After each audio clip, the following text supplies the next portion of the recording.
সন্দেশখালীর পর এবার আরো একটি রোমহর্ষক ঘটনার সামনে এসেছে, যা শুনলে আপনার গা রীতিমতন শিউরে উঠবে। যেখানে এক গৃহবধূকে পুলিশ থানায় তুলে নিয়ে গিয়ে নির্মমভাবে অত্যাচার করেছে, পাশাপাশি তার চোখে লঙ্কার গুঁড়ো দেওয়ারও অভিযোগ সামনে আসছে। মানে ভাবতে পারছেন যে কি বিস্ফোরক অভিযোগ। অত্যাচারের শিকার হওয়া এক মহিলা বলছেন কিনা তাকে থানায় তুলে নিয়ে গিয়ে পুলিশ অত্যাচার করেছে। মনে হচ্ছে আমরা যেন এখনো মধ্যযুগীয় বর্বরতা কাটিয়েই উঠতে পারছি না। পুলিশ কিভাবে এই ধরনের ঘটনা ঘটালো তা নিয়ে কিন্তু প্রশ্ন উঠতে শুরু করেছে। শুধু সন্দেশখালী নয়, এবার খোদ হুগলির আরামবাগে নারীদের উপরে নির্যাতন, তাও পুলিশ কর্তার দ্বারা, সেই রোমহর্ষক বিষয়টি কিন্তু সামনে এসেছে। হুগলিতে এবার মধ্যযুগীয় বর্বরতার ঘটনা ধরা পড়েছে। হুগলির খানাকুলের কথা বলছি আপনাদেরকে। রক্ষক রীতিমতন ভক্ষকের ভূমিকায়।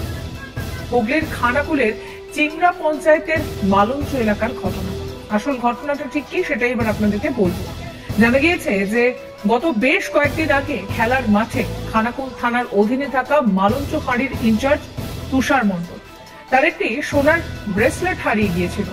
অভিযোগ যে সোনার সেই ব্রেসলেট কুড়িয়ে পাওয়ার সন্দেহে কিছুদিন ধরে ওই গৃহবধূ এবং তার ছেলেকে ওই পুলিশ কর্তা লাগাতার হুমকি দেয় বলে অভিযোগ।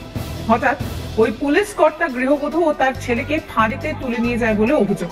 তারপর থেকে লাগাতার ভাবে অকথ্য অত্যাচার চলে।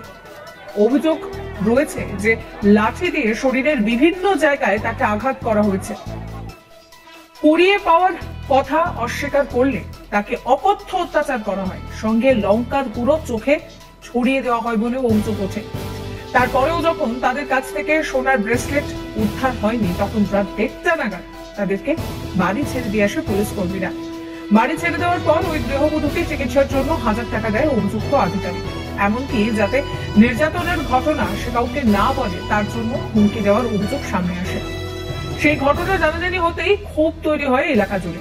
গ্রামের মহিলারা এক হয়ে ওই পুলিশ ফাঁড়ি ঘেরাও করে, লাঠি হাতে বিক্ষোভ দেখায় তারা। দাবি তোলা হয় অভিযুক্ত অফিসারের শাস্তির।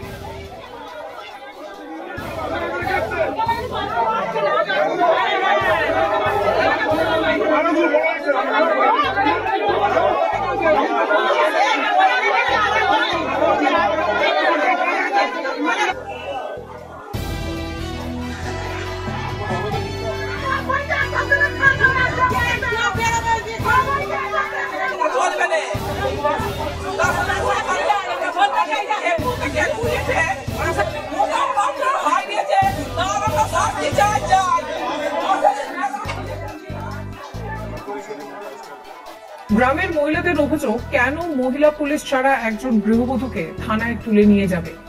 কেন শুধুমাত্র সন্দেহের জেরে এমন নির্মম অত্যাচারের ঘটনা ঘটবে? যদিও খবর পেয়ে খানাকুল থানার পুলিশ গিয়ে ওই নির্যাতিতা গৃহবধূকে উদ্ধার করে নিয়ে আসে। পাশাপাশি চিকিৎসার জন্য একটি বেসরকারি হাসপাতালেও ভর্তি করা হয়।